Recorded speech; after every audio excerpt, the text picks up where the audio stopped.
there's something really incredible happening. So there's over 1 billion people who have no access to energy whatsoever across the world. 620 million of them here in Africa.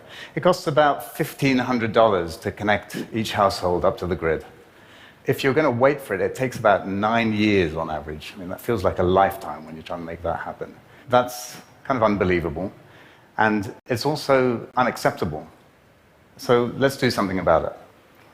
The light bulb comes from this idea that you have an energy system that's made up of the ideas of Tesla and the ideas of Thomas Edison. There was an evolution that said it's not just about the light bulb, it's about the whole system, the whole energy system that goes with that light bulb. And what happened in that Gilded Age was the creation of an industrial system that every country around the world has now started to emulate. So to get to the appliances, you need to have power stations. From power stations, you need to have infrastructure, and that infrastructure then takes you to the point of having electricity, and you get to the light bulbs and the appliances that we all take for granted. But the amazing thing, in a way, is that there's a revolution happening in the villages and towns all around us here in East Africa.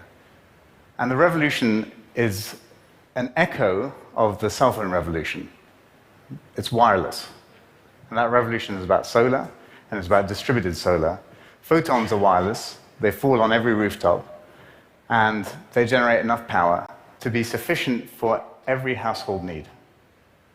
So that's an incredible thing. There's also a problem with it. Up until now, the technology hasn't been there to make it happen, and the mindset has been that we have to have the grid to provide industrial growth and let countries develop and create jobs and industrialize.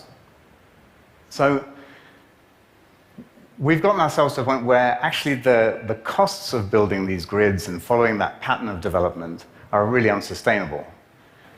If you add up the deficits that all of the utilities run in Africa, sub-Saharan Africa, you get to a number of $21 billion every year to maintain that system and keep it going.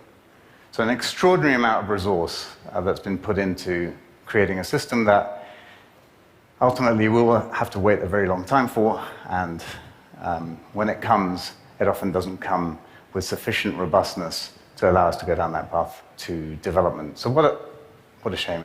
But here's what's happening, and here's the opportunity that I think we should all get excited about.